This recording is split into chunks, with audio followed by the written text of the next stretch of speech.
people, and welcome to the first episode under our new rebrand.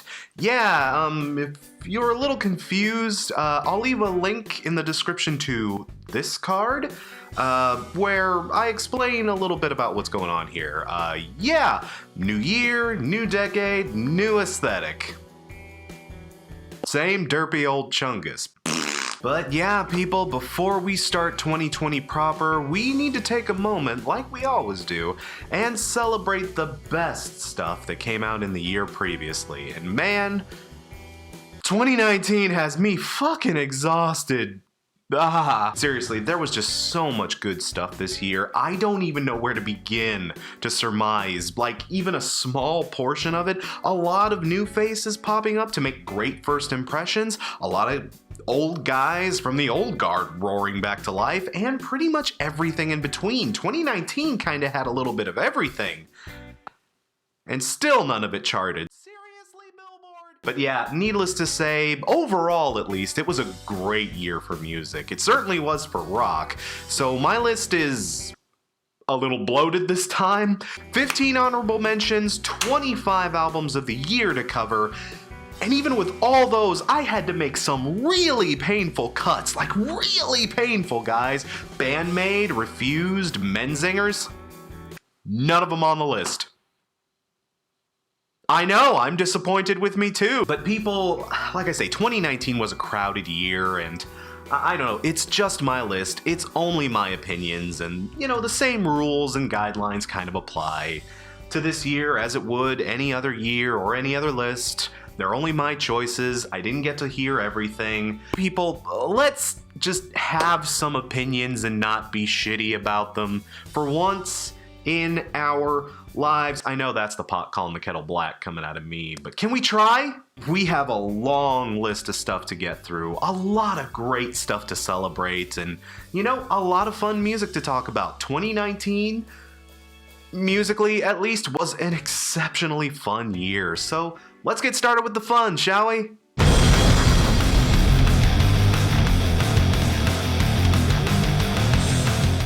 Astronoid self-titled. Man, a wonderful way to start the year strong.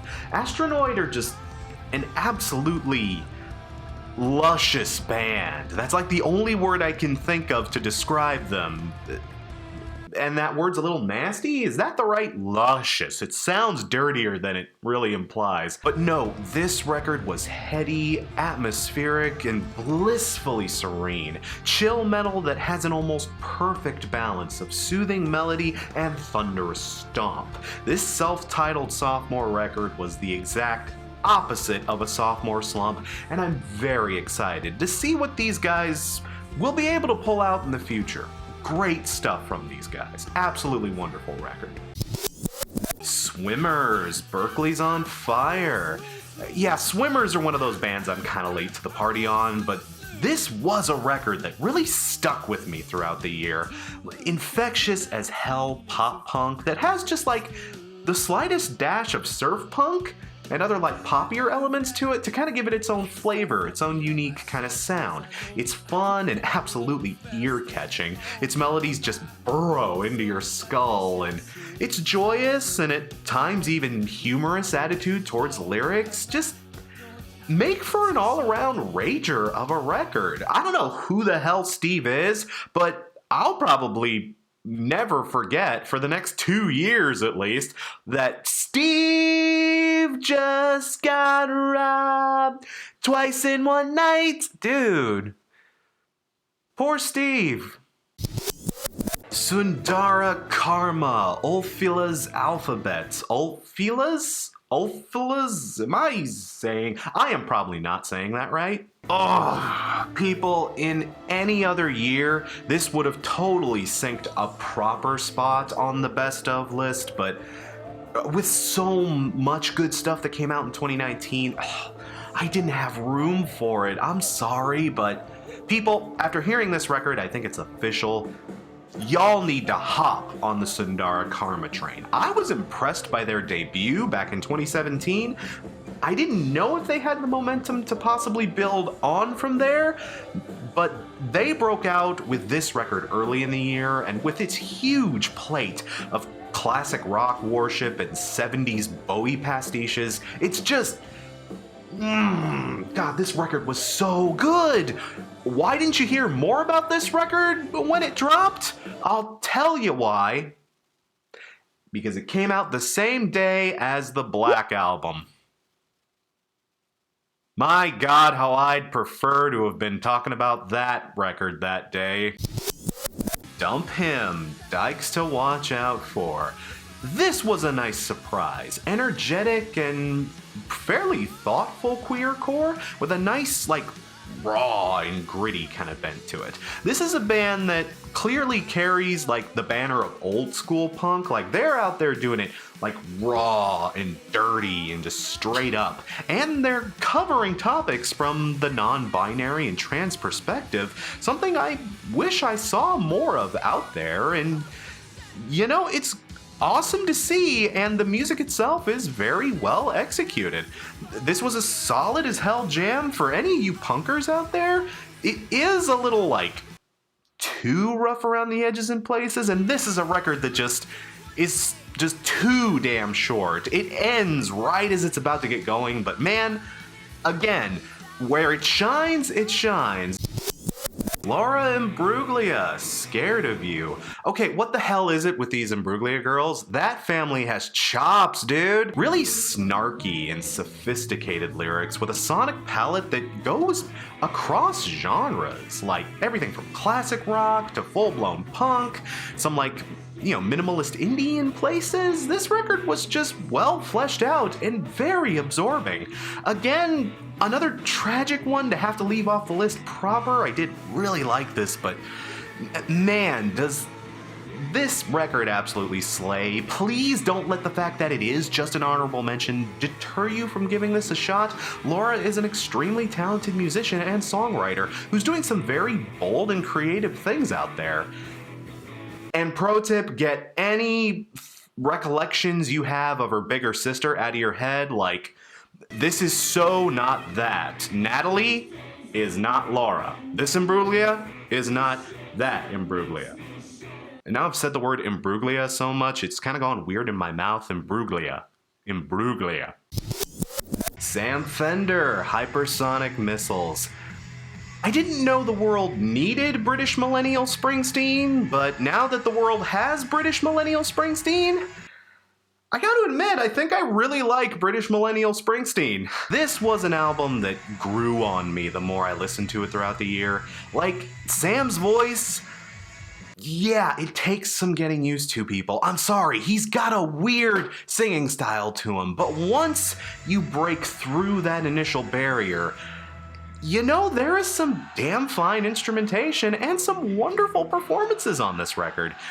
It's still a little early to, call it, if this guy has real potential. I would love to see this guy do something that, isn't Springsteen worship, but I do see potential, and the stuff on this album I really did enjoy for what it is, a very strong work, especially for a newcomer. I gotta give props where they're due. I just got a lot of enjoyment out of this record this year, so yeah, I don't mind throwing it on here. Dutch kids, half balloons, shot the parking lot. See, when I do it, it's weird, okay? When he does it, it's charming, but when I do it, it's weird. I'm telling you.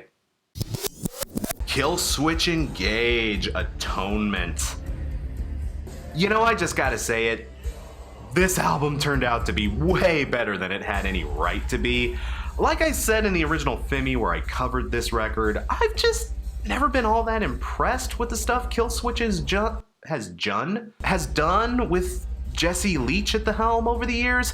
Their previous two records after Howard Jones' departure, they had their own unique charms to them, for sure. They just weren't the good old days, End of Heartache and As Daylight Dies, those are hard records to follow up, but I don't know, I just kind of figured this band's best days were behind them. I figured we'd never be able to reach that same level of like bravado and gravitas and oomph again, you know? I figured Killswitch would never be able to really be Killswitch again. I am happy to have been proven wrong with this record. It's a great little throwdown. I wouldn't say we're back to the good old days, but we're doing something better. We're actually finally establishing that new Killswitch sound that can be as good as the old days, but can be its own thing at the same time. I don't think we're quite there yet. This record wasn't perfect, but I got way more fun out of this than I was expecting, so yes, Killswitch, more of this please, more. Black Midi Schlagenheim? Schlagenhelm? Am I even vaguely pronouncing that? I'm just not even gonna try. Schloogie Boogie! Okay, so you guys know how much of a complete pleb I am when it comes to noise rock. This is just so not a genre I generally fuck with. Some of the worst reviews I've ever done on this channel were for noise rock bands, you know? I don't know shit when it comes to this genre, and overall I generally don't like it. I don't know why y'all keep requesting. Look, a noise rock album is just gonna have to do something extra special and extra unique to break that personal barrier with me to get me to enjoy it.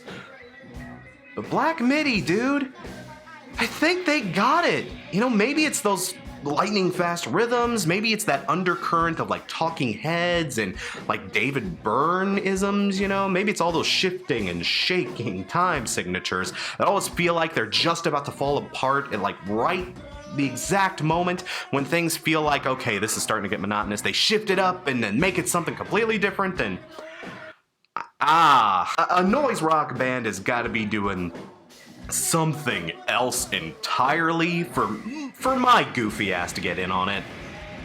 Black Midi, man, they're doing something. I can't even put my finger 100% on what it is they're doing so right, but god damn it, even I can't deny it. Fire from the Gods, American Sun. Oh, this album is only an honorable mention? I know, right? Crash, what are you talking about? Just people, let this be an indicator of how good this year was.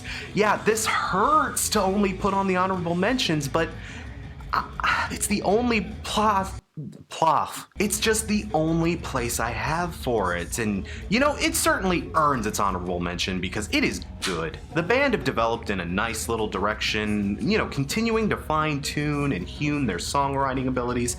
Like, the amount of potential these guys have on display is just bursting at the seams, especially in politically charged times like these. The stuff that Fire from the Gods is putting out feels more essential than ever, and the fact that they do it so well too. I mean, how many bad political records have we gotten over the past few months and years? And y'all said the political music was gonna be good. Nah, man, Fire from the Gods are out there fighting the good fight and putting out some damn good music while they do it. Like, I really want to see these guys thrive. Imagine what it would be like if they opened on that Rage Against the Machine tour. You know, get Fever Free 333 in there as well. Oh, please, God, make that happen. Spirit Box Singles Collection. It is so good to see that Courtney and Mike from I Wrestled a Bear Once were able to bounce back after, well, but again, this was one of those things that came in through my requests that just kept growing and growing on me as I spent more time with it. Beautifully atmospheric, but heavy as a goddamn lead brick. This EP was elegantly savage. Probably how I would put it. Those of you into atmospheric metal might have accidentally slept on this one, but I'm here to tell you now. This is another one of those burgeoning new acts that you probably want to get in on early because holy shit, hearing this EP alone makes me beg for a full LP. Please, Spirit Box, please tell me that is something that's happening here. You want to crowdfund that? I will drop some coin into that, legit. Lingua Ignata, Caligula. You know, this one, I hate putting it on the honorable mentions just as like an honorable mention. It feels like it should have a place on the list proper, because make no mistake, people, this isn't so much an album as it is a work of art. It's one of the most awe-inspiring and savagely sonic things I listened to this year. That includes a lot of the metal I heard. Shit, half the metal bands I listened to could take a few cues from this thing. As just raw music, this thing is hard to challenge, but I have to be extremely careful recommending this record. The themes and the topics covered on this record are very, very brutal. Like, I mean, really, not just from like a metal blah blah kind of thing. Like, this is a harsh record to listen to, especially if you've ever been in any kind of physically, emotionally, or even sexually abusive kind of situation. It's just, good lord, this album might prove to be a tough sit for you. This isn't an album that pulls any punches. No, this record doesn't pull punches. It pulls fingernails. It will leave you bloodied, bodied, and completely savaged. I liken it to films like A Clockwork Orange or Apocalypse Now, in that it is gorgeous and essential as a piece of art. But you really have to realize this is not going to be joyful or pleasant in even the smallest capacity. You know, listen to it, love it, but don't say I didn't warn you about this one. Like, it comes highly recommended, but man, it's one of those albums you might only have the strength to get through once. Thank you, scientist. Terraformer. And y'all complain that the new Tool record was challenging. No, you want a challenging record? This is a challenging record.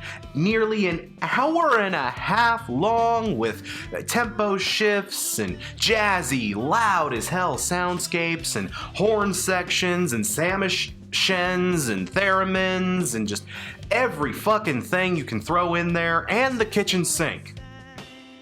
They probably literally play a kitchen sink on this record. I'd believe it!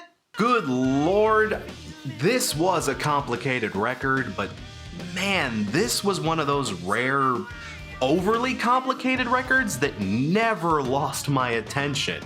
You know, it is long, dare I say it is rather bloated. Never really feels that way. You settle into its groove and you commit to its journey early on, and it takes you into kooky, crafty, and some of the just trippiest places you can go to. I mean, this is like, I hate to say it, but this is like nerdcore of like the nerdiest stripe. Like, man, this is some geeky shit, but it's geeky in all the right ways. You know, it's a ride worth sitting through. There aren't many records out there that eclipse feature length that I'll give super high praise to, but you know, this is definitely a rare exception. It's worth your time, even though it does ask for a hell of a lot of it. Holy shit, man. Brockhampton. Ginger. I don't care if it makes me basic, I liked this record. Sugar is a bop. No, it's wrong, but we need each other. No, it's wrong, but we need each other. Like, oh, y'all, that was my shit. You know, I'm glad I finally dropped the whole jurisdiction thing, because, you know, now I'll be able to talk about good records like this when they come along. And, you know, that was always part of the reason I never got into Brockhampton. I'm so busy listening to, you know, so much other stuff that I don't get too much time to explore outside of, you know, the stuff that doesn't bring me them YouTube bucks. But I caught Iridescence a while back. I caught this album when it dropped, and dude, man, like I said in my original Fimi where I covered this, This is the kind of hip hop that can get plebs like me into the genre. Soulful, earnest, and gorgeously crafted. It's a record of deep sadness, outstanding confusion, and just some absolutely kick-ass melodies. Like, I promise one of these days I'll get to Saturation, but having heard stuff like this, even from their later period, you know, hearing records like this was what helped me make the decision to branch out and cover other stuff. Because, you know, it pained me to listen to an album this good and not be able to talk about it in any sort of fashion, you know? All these labels and shit, you know? Oh, fucked up my set. Sayor, Forgotten Paths. Oh, this record was just a thing of beauty, gorgeous Caledonian harmonies, blistering guitar and drum work, and some of the better screaming vocals I've heard throughout the year. Good screaming vocals, not like that shit. This was some of the best folk metal money could buy in 2019. It reminded me a little of records like Rush's Hemispheres or Farewell to Kings, you know, somewhere in that area. It's a small package in terms of raw content, but brother, is every little piece you get just super concentrated with excellence. It's like the finest Kit Kat the factory ever produced. You know, there's only 4 pieces to it, but man, those 4 pieces, holy shit. An outstanding little project here. I sincerely look forward to seeing more from them. Nah, hell, one more time. The Raven Age Conspiracy. Man, there was some good stuff on this record. You know, one of my Rock Coliseum colleagues asked me recently what other bands in the metalcore genre I would compare these guys to. And I legit didn't know what to tell him. I'm tempted to call what they do something like melodramatic metalcore or something like that, you know? Because from a performance and lyrical standpoint, these guys are just going all out. At least on this record they certainly were. This is a record that just goes for broke, man. And while it's by no means perfect, the band does still have a lot of growing to do, and they really need to find a good producer, just real talk. But man, stuff like Stigmata, Grave of the Fireflies, Fleur de Lis, when this band does hit, they fucking hit. They got some rough edges to polish off, but the potential is definitely there. I loved this record, and you know, I got more than my fair share of spins with it throughout the year, so yeah, Raven Age. Not too shabby. Whew, people, and those are just the honorable mentions, okay? Holy shit, this year was just stacked. I'm exhausted from all this music, but I'm exhausted for all the right reasons. We got 25 more records to talk about, so let's get into the list proper with number 25.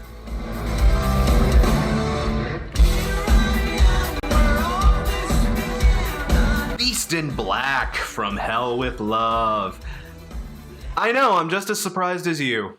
But yeah, I remember when I covered this in my original review, I wasn't too terribly keen on this record, was I? I compared them to Battle Beast a whole lot and just couldn't get over the comparisons there.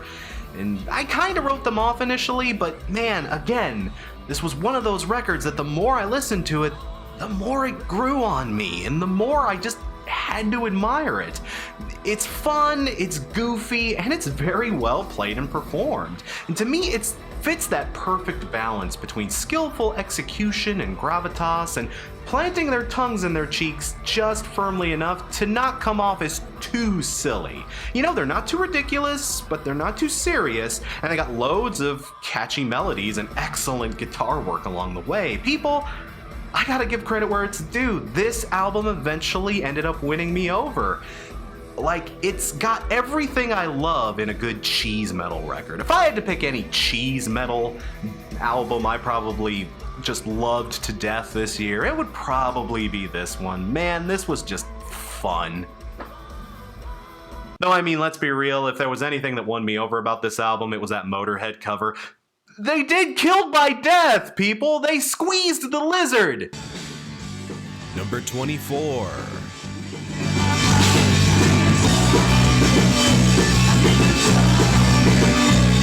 Strung Out, Songs of Armor and Devotion.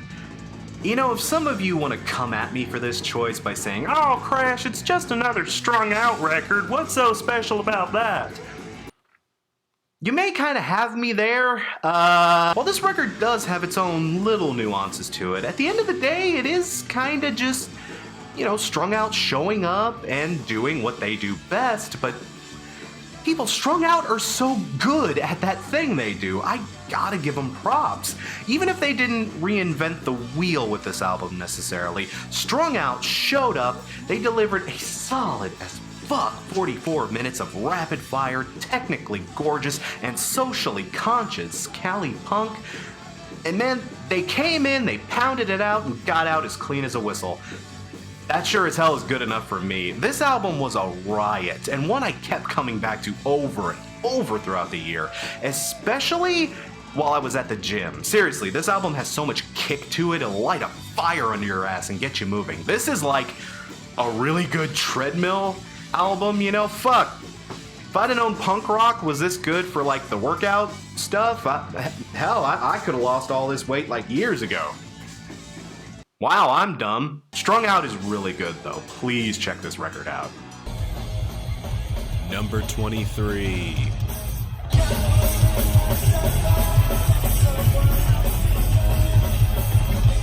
Bad Religion, Age of Unreason. Yeah, I know, I figured this one would be higher too. But again, just let this be a testament to how good the year was. That one of my favorite bands of all freaking time, as I've demonstrated on too many occasions at this point, can only afford a slot at number 23, but you know, they still did an excellent job with this one. At least I certainly thought so. Especially after some of those lackluster first few singles that came out, you know. Plus all the shakeups the band had to endure over the last few years. I mean, I couldn't have been the only one like tugging at his collar, you know, going like, "Rrr." But thank God this album turned out as good as it did. I'd say it turned out really damn good. This has about everything I could have asked for in a new Bad Religion album. Those trademark lightning quick riffs and beats, Greg Graffin's searing vocals, and pointed lyrics laced all throughout it. Just, man, this was really good to hear this year. Again, as the political landscape becomes more and more fucking dire, Jesus Christ. It's nice to see that even as new acts like Fire from the Gods and Fever 333 step in to fill some of the old shoes, that some of the old dogs that are still kicking around out there can still step in to teach a few lessons on how political punk is done right.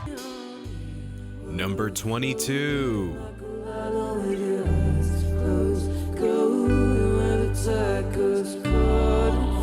The Japanese House, Good at Falling. Again, it was stuff like this that makes me glad I'm dropping the whole rock critic label, because, you know, if I did want to go at length on this record, what would I have to do in an old rock critic episode? Oh, it's not my jurisdiction. I'm not supposed to talk about albums like this because it'll make the little baby devil cry for not being good at rock, buddy. See, now we ain't got to do all that. Now we can just talk about a good album because it's good. And man, the Japanese House's record was extremely good. Smooth, airy, lucid, and absolutely mesmerizing in places. Dare I say, downright haunting. Like, man, this album was the kind of stuff I look for in electropop. It's probably the dreamiest record I heard throughout the year, and what a pleasant dream it turned out to be. Amber Bain has some very legitimate musical chops, and I'm extremely excited to see where this project is potentially going to go in the future. Like, people, this record is solid. Lilo alone is a high contender for my song of the year. No fucking joke. I'm a patient wave, I'm a patient wave, and it's an easy ride. Like, oh man. What better metaphor for the record itself? Number 21.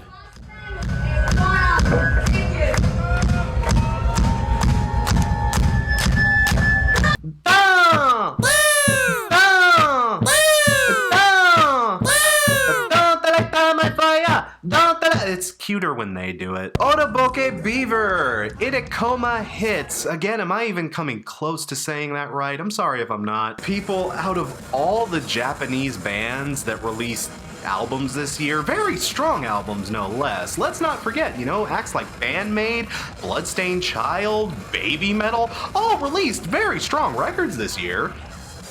At the end of the day, it was this goofy little all-girl punk act that ended up taking the prize for me. Like, it's so weird because this is just not the kind of stuff we usually see out of Japan, at least not here in the West, at least not often.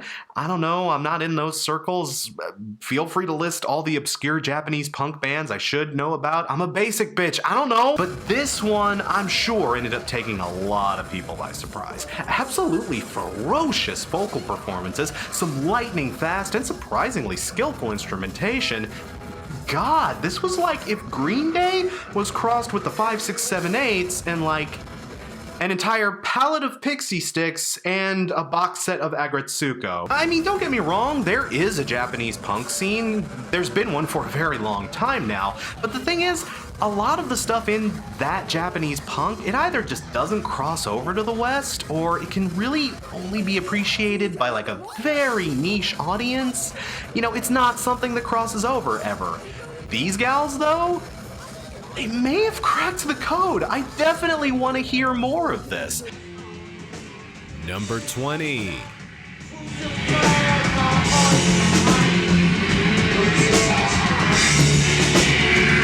Moontooth Crux. Man, this album came out of nowhere. At least it did for me. This was a viewer request. I had never heard of these guys before walking into this record, but after listening to Crux, my first reaction was like, why haven't I heard of these guys? Oh my god, everyone needs to hear about these guys. This fucking rules. Some of the most bizarre and bug nutty instrumentation, at least out of a standard guitars and drums kind of metal act setup, But it was an absolute joy to listen to. Noodlier than a plate of spaghetti, and at times almost transcendent in some of its trippiness. Crux are a band that is 50 pounds of talent in a 5-pound bag. They are just waiting to burst out onto the scene in a big way. If you're into stuff like Mastodon, Baroness, Gojira, stuff like that, and you haven't heard Crux yet, do yourself a favor and pick up what's probably going to be the biggest surprise you listen to out of the year. Number 19.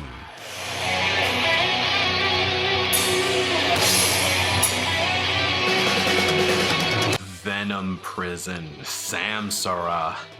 Just fucking brutality from cover to cover. Not for 1 second does this album let up. Extreme death metal at some of its most extreme. People, this is how you do it. Wicked and punishing instrumentation. Larissa Stuper's amazing, blood-curdling shrieks of vengeance and horror. This wasn't so much a record as it was a sledgehammer. The record even has some decent and thought-provoking lyrics to boot, no less. It's an album that will leave you with scars at the end of it, but holy shit, I gotta be real and just admit this album was worth it all the way through. Kerrang! Actually went as far as to describe Stuper as one of metal's most important and uncompromising voices. And after listening to this record, yeah, I'm sure as hell not gonna argue that. Venom Prison, if you can handle the ride, it is certainly a ride worth taking. Fucking hell, dude. Number 18.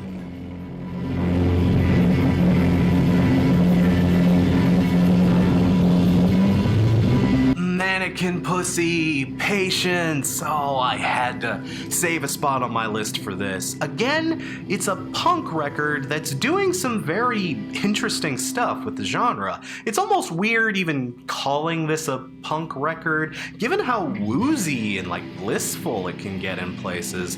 Credit where it's due. Even when Mannequin Pussy, isn't being all raw, when they do want to clean up, they clean up pretty well. This record definitely shows that even if the band isn't on full rager mode, they still have more than enough talent and foresight to keep a record tight and engaging, and not to mention extremely vulnerable and even a bit touching in moments. This is an album of frustration, of desperation, of real personal crisis. And not only does this record get its message across, it does so with some absolutely wonderful choruses and melodies, while still sounding like a Mannequin Pussy record at the end of the day. They did the best possible thing they could have done. They took what worked with their older sound, incorporated some new elements and some interesting experimentation, and it turned out gorgeously. I mean, hey, we could all use a little more patience. So there you go. Does that count as a dad pun? That's almost a dad pun. That's ooh, that's bad even by my standards. Number 17. Watch your face crystallize as I go deep. Drab Majesty, Modern Mirror. Again, people, this was just another spellbinding little electro pop piece. I am a big sucker for those kind of 80s throwbacks. I'm a sucker for a good synthwave kind of thing, and this is the best kind of retro synthy throwback. This group borrows about as much from bands like Duran Duran as they do from stuff like Bauhaus. It makes for a wonderful cocktail of moody and dark and borderline bleak atmospherics, but absolutely gorgeous synth work and guitar work on top of it. It's an album of deep darkness but bright color as well. It's ear candy from start to finish. Stuff like Noise of the Void, The Other Side, and Long Division just would not leave my head as I listened to them throughout the year, and I'm glad I'll be able to cover more stuff like this on the channel in the future, I've got a taste for that kind of classic stuff, and those of you that are into the 80s synth kind of pastiches, I'm telling you, this is another big one to pick up. Wonderful job from Drab Majesty this year. I'm also the kind of guy that listens to Vaporwave unironically. Can you tell?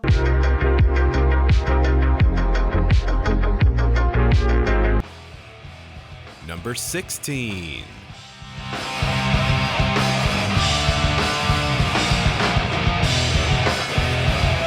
Puppy, the Goat. Can confirm this album is a good boy. Man, this was another one of those records that totally snuck up on me. There have been plenty of bands out there that have tried to do the metal and punk mix together. Some of them do it better than others, but man, it's been a while since I've seen it pulled off this effectively. This is like if Sabbath or Maiden were able to collaborate on something with Alkaline Trio or AFI, but still make it work as both a metal and a punk record. It's insane. It's another one of those records that pays a lot of tribute to the classics while still remaining its own thing with its own sound, boosted up by some very nice production and some absolutely loud and chunky as fuck riffage. People, this puppy is a strange animal, but I will be damned if it isn't absolutely savage. Number 15.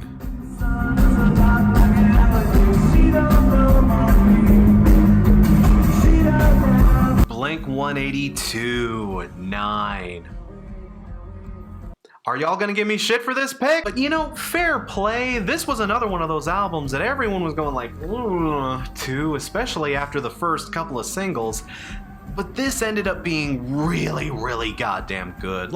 Even as someone who still thought California wasn't as bad as most people kept going on about, you know, to see the band not only hammer out the issues that album did have, but to also create a record that fleshes out their new sound in such bold and interesting ways, hell, even that caught me off guard a little. But with the band allowing Matt Skiba to flex a little more of his creative muscle, as well as coming back around to writing about topics with a bit more heft, a bit more weight, you know, stuff that's more personal, kind of shrugging off the goofy stuff. Even though I like the goofy stuff, dude, let Mark Hoppus have his pool full of dudes. But no, this record proved to us that Blink still have fuel left in that tank to put out some really good music, and that the Skiba era of this band can still really surprise us if we give it a chance. I think Blink's best days may still potentially be ahead of them,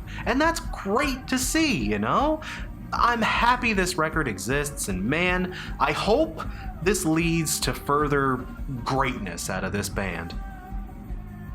Though y'all will still probably bitch cause true Blink Daddy is still out hunting aliens and shit. Did you hear the last Angels and Airwaves single? Number 14.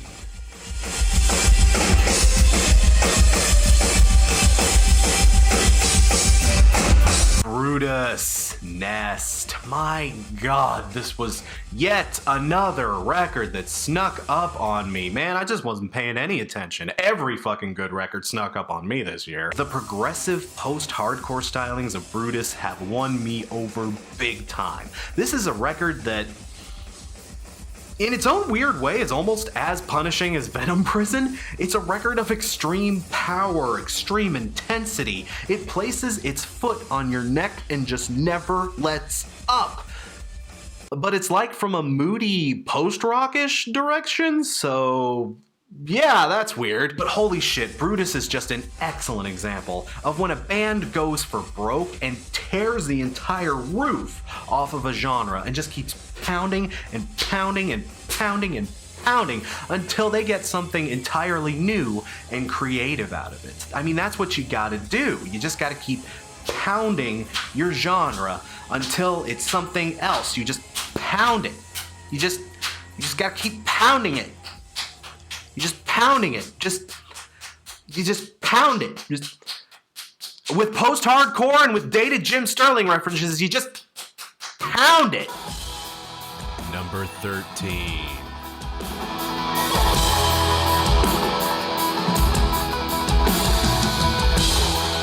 The band Camino, Try Hard.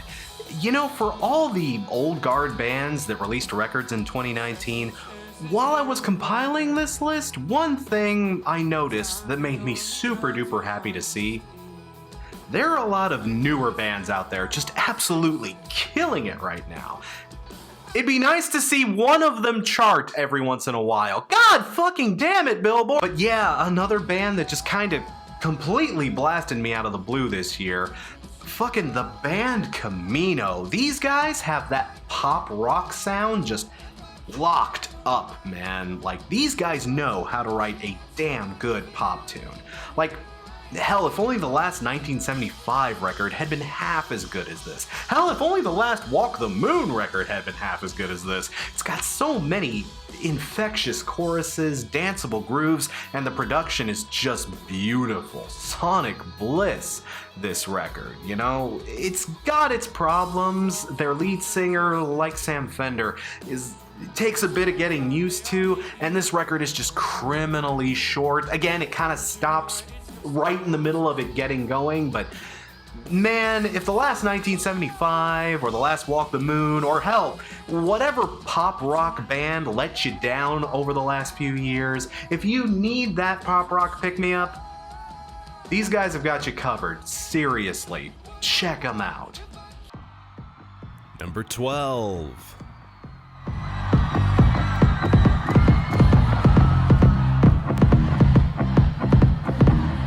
Billie Eilish. When we all fall asleep, where do we go?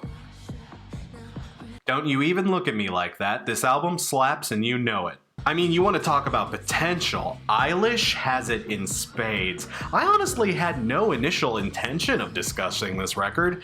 Up until recently, something like this was like way out of my jurisdiction. I only looked it up because I wanted to know the source of all those bad guy memes.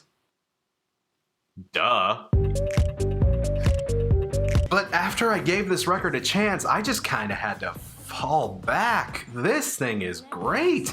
Billy is crazy good at creating a sinister vibe while also doling out a lot more sincere and sweet moments as well, without any part of it coming off as like insincere or gimmicky like a lot of pop music can. She's not perfect by any means. She kind of needs to lay off the whisper vocals. I know that's like her shtick, but it can get to be a little much. And some of the lyrics on this thing, I mean, stuff like Zanny and Wish You Were Gay. I mean, you can tell this stuff was written by a teenager. But songs like Bury a Friend, I Love You, and You Should See Me in a Crown are outstanding, and it shows that Billy does genuinely have some real potential in there. I would have killed to have that level of talent at her age. Holy shit. If she can capitalize on it in the appropriate way, if she can really bank on it and take this momentum, in stride, if she can make this work, I see really good stuff out of her in the future. Like, credit where it's due, this really kicked ass. Number 11.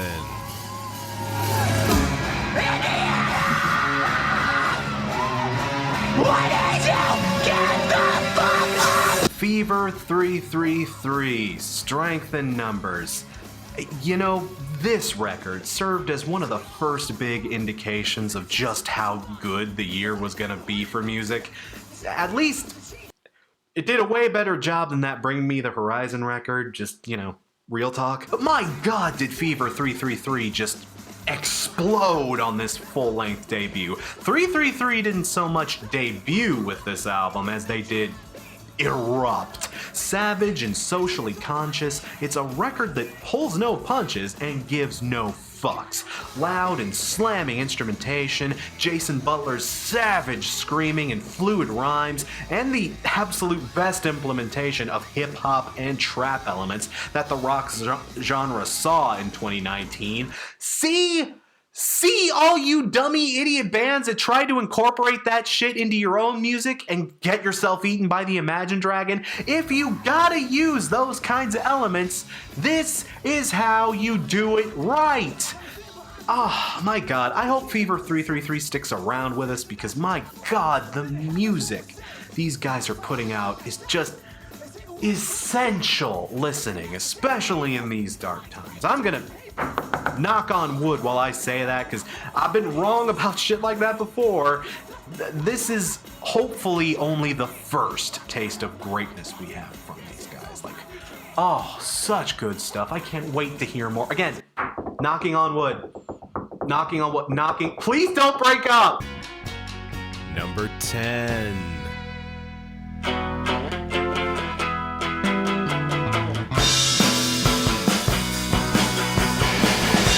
That dog, old LP. Oh my god, first puppy and now that dog?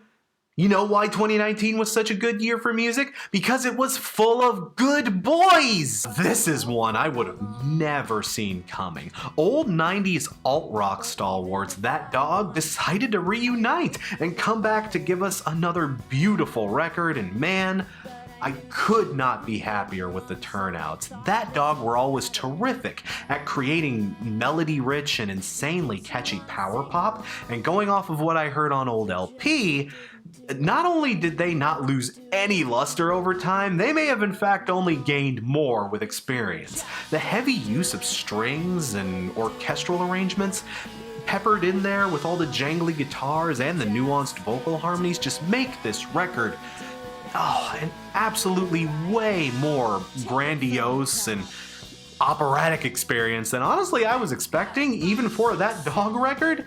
But it just works, and the lyrics on this thing, they ring so goddamn true. Like this part in If You Just Didn't Do It. Then you wouldn't do it and you wouldn't be here right now.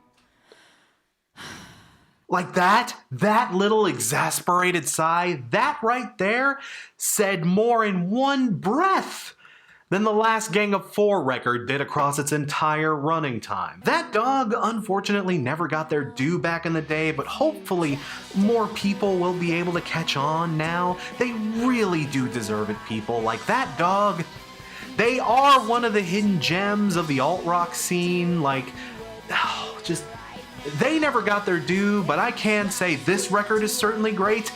And Secret, their back catalog really kicks ass too, so get in on that. That's a good dog. That is a good dog, people. Number 9. What's our last one? Say Whitechapel, The Valley. You know, in the absolute glut of metalcore releases that came out this year, so much of it just left such a little impression on me. Not even that a lot of it was bad, a lot of it was fine, but it just did nothing unique or didn't stand out in any way. Most of it just slid completely out of my memory when I listened to it. Part of that is due to oversaturation. I mean, people just... I love you, but can you try to request other genres, please? But a bigger part of that would definitely be that, at least on the deathcore side of things, it just wasn't gonna get any better than this. The Valley was just stunning. Not only was this probably one of the most vicious and blood-soaked albums to come out of the genre, if not metal in general this year, but the themes and stories it explored and the lyrics just...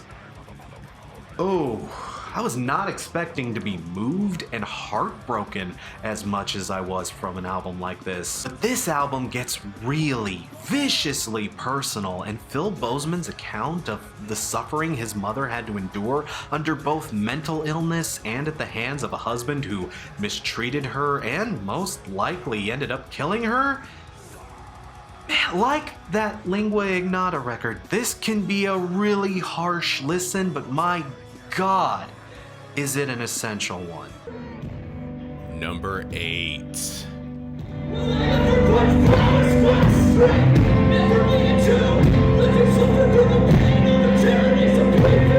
La Dispute, Panorama. You know, this album has come up on pretty much everyone's best of list by this point. It's like, is there anything I can say that, like, everybody else hasn't said about this record at this point? I mean, but hey, I'm still happy to do my part to lift up La Dispute because, man, they've been making some of the most astounding post-hardcore and spoken word rock of the last decade, and Panorama showed us that they have no intentions of slowing down as the new decade approaches. An absolutely soul-crushing little treatise on existentialism and grief as told through a narrative line that sounds like a road trip from hell. The colorful instrumentation and intense vocal performances here are just a sight to behold. And the narrative here, like, people just... You know, it's weird that so many albums that are so very sad ended up making me so very happy this year. It's a record that can touch your heart with its genuinely sincere and entirely relatable modern melancholia. Plenty of people have probably been telling you to pick up this new La Dispute, and, you know, I'm just doing my good duty here and telling you, yes, you should pick up that new La Dispute. It really is that good, people. Number 7.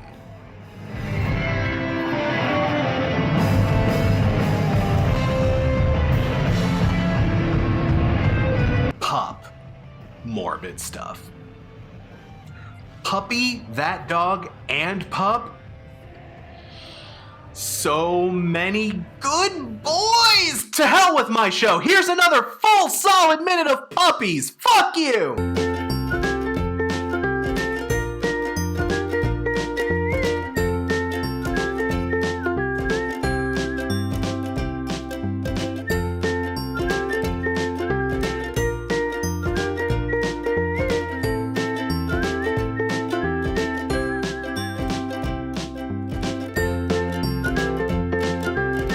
Okay, now that that's over, let's talk about some dark shit. Good God, I am officially on board with Pup.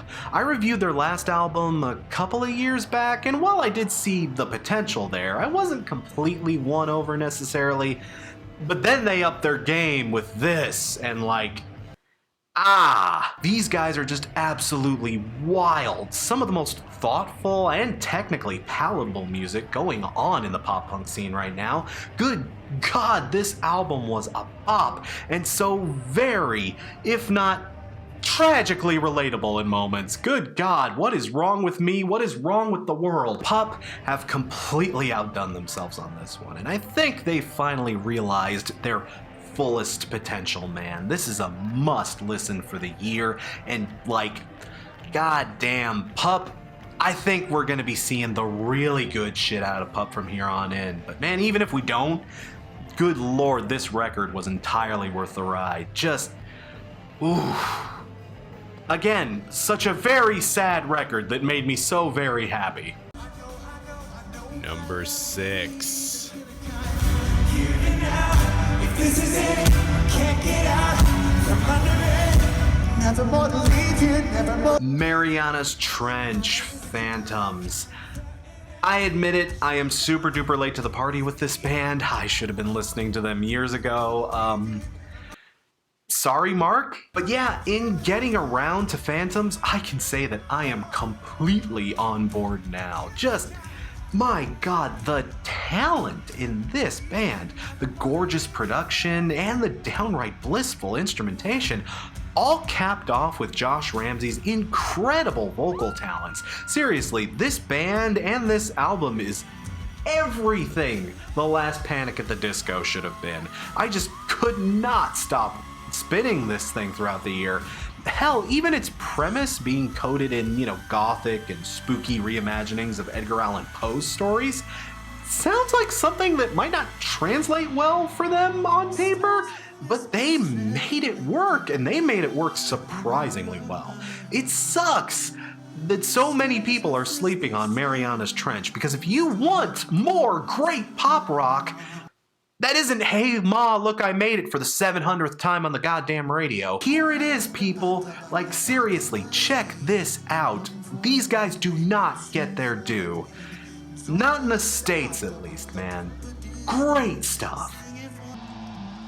Number 5.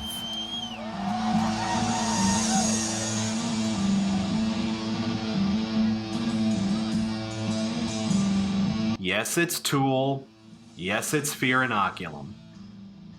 I know, I can hear your comments across all space and time.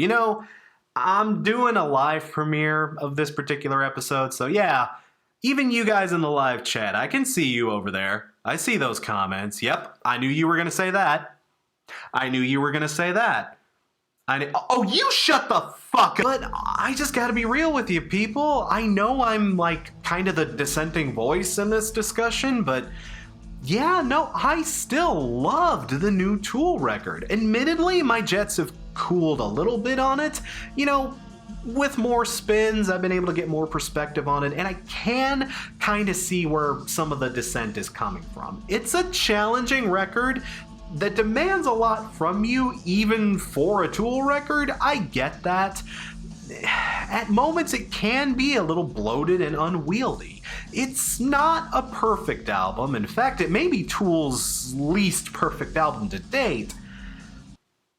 But to me, at least, it's still an absolute treat. It's not what a lot of people were expecting, and of course, it doesn't live up to the 13-year blue balls of buildup, though nothing possibly could have. Tool are still masters at creating compelling grooves. Maynard's lyrics are still as biting as ever, and this record has some of the best performances Danny Carey has ever put to tape. So, go ahead and throw that shade. I don't give a fuck. Fear Inoculum was great, and Tempest is another big contender for Song of the Year. So, yeah, talk shit. I ain't here to give a fuck. I really enjoyed the new Tool record, and I think it deserves a spot here. Number 4.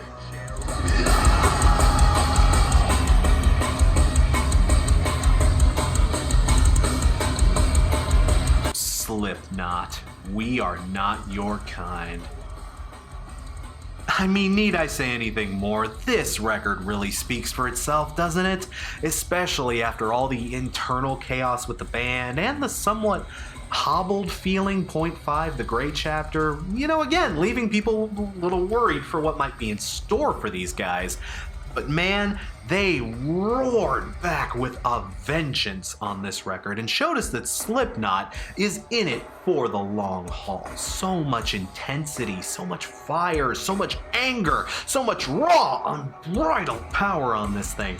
Slipknot knew they had a lot to prove going into this album. They really needed to show up with everything they could possibly throw at us. But I will be damned if they didn't throw all of that stuff at us in such a powerful and skillful way, man. From the creepy melody of Spiders to the relentless assault of tracks like Nero Forte and Orphan. My Pain is still kind of crappy, real talk. But I mean, the rest of the record more than makes up for that, and I just knew from listen one that I was gonna have to save a very, very high spot for this album on my year ends. Like, god damn, Slipknot. I am more than impressed. Number 3.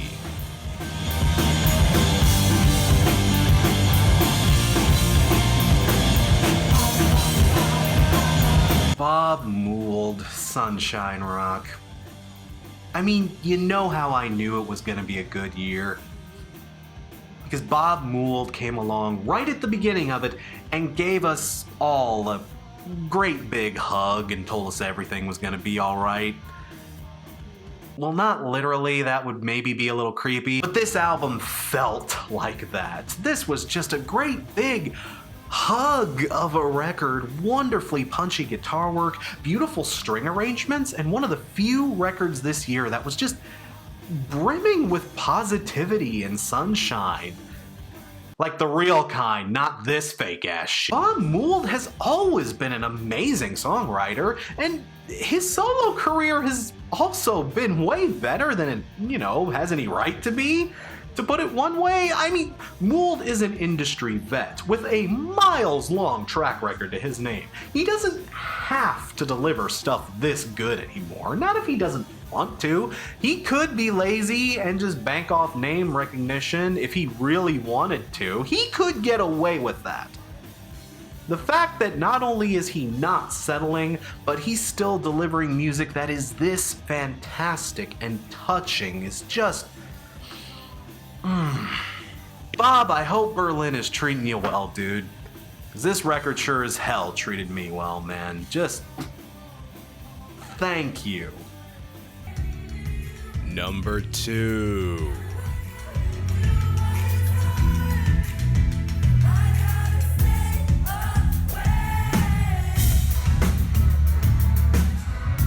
Sad girl bops, these them sad girl bops. When that mood fucking drops, these them sad girl bops, y'all. This is what the show is now, people. Accept it. Muna saves the world. Holy shit! In a year that saw so much good music from a lot of very varied artists, it was really the out-of-nowhere, Hail Mary, left field, total complete surprises that ended up taking my top 2 spots of the year. Real talk, it was a brutal throwdown between this album and the one that ended up taking the top spot. So brutal that I considered maybe giving it to them both like I've done with albums on the years list. I don't know if I can get away with that. But people, Muna's Saves the World, my god, this album just fucking ruled. It ruled so hard. Like, I knew I was gonna have to consider this for my top spot because check out my Spotify year-end Wrapped listings, those little lists they give you at the end of the year.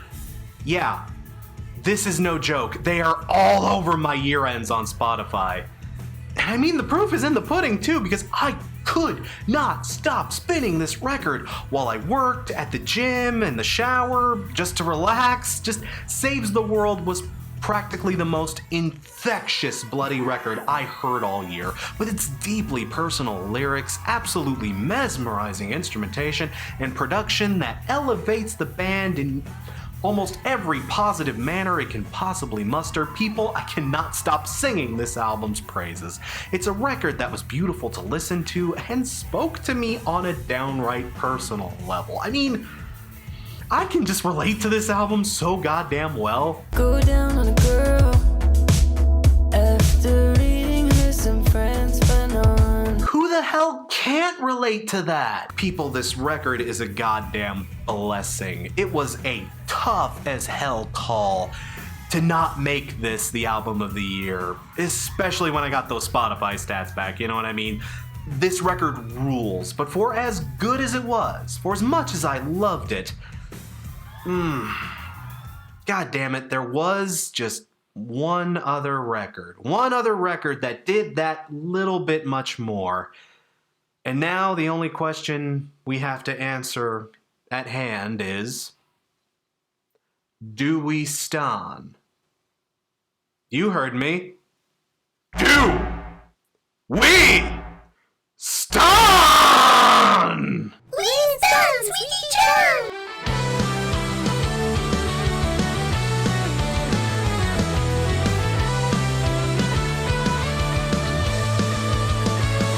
As much as I did spin Muna's record this year, this record would have likely taken that place had I not made strenuous mental effort to not constantly listen to this one over the year. Like, I had to willfully stop myself from playing this record too much throughout the year, but every single time I came back to this one, it just wouldn't stop surprising me. I loved this record, and the fact that I had to like put a chokehold on myself to stop myself from listening to it just really speaks volumes. And it's from a band called Moron Police! I just can't deny it. If there was one album I came back to more than any other, I just have to give it to this one. Who would have seen this coming? A band primarily known as a goofy joke act, knuckling down and writing a thoughtful anti-war protest album with loads of colorful and unique instrumentation? Like I said in my original review, that sounds like a recipe for disaster. I don't know if any other band could get away with that. Like, imagine Oakley Dokley doing something like that. You know what I mean? On paper, I'm sure this album probably registered more than a few audible gulps, but in execution, holy shit, these guys have so much more potential as like an actual rock band than as a parody, like way more. There is a lot of talented songcrafting and writing on display here, not to mention melody for days. It is a shame that so many people probably slept on this one entirely, but I promise you, if you devote some time to this masterwork, it will absolutely shock you with how skillfully crafted it is. It certainly shocked me, especially in a year where competition was so fierce. The fact that even still this album stands out amidst all of them should be an indicator to how hard these guys knocked it out of the park. I'm sorry, Sweetie Chan, I didn't mean to use you for that lame pun. Please don't hurt me. I'm telling ya, this is one of the most underrated gems of the year. This thing had an entire jewelry store worth of gems stored in it. And if you missed out on this, you need to fix that as soon as humanly possible. Isn't that right, Sweetie Chan? Oh, don't. I'm sorry I did the pun. Don't shun me like that. I'm talking to a bat. And that is the best of 2019. Thank you all so much for tuning in. Thank you so much for all your feedback on like the worst list and the rebrand and all the other changes we've made here, people. It sounds like you guys are on board with this, and I'm super happy to see that. Like, we'll be doing our first new release review here in the coming days, so stay tuned for that. That hopefully won't be too far behind this video here. And we'll be working on a lot more stuff in 2020 and beyond, so I hope to see you lovely people along the way for all of that. Again, thank you all so much for watching. Thank you all so much for your support over the years. Thank you for your continued support in the future as we move on and go into this new direction. And people, I will see you in the next video.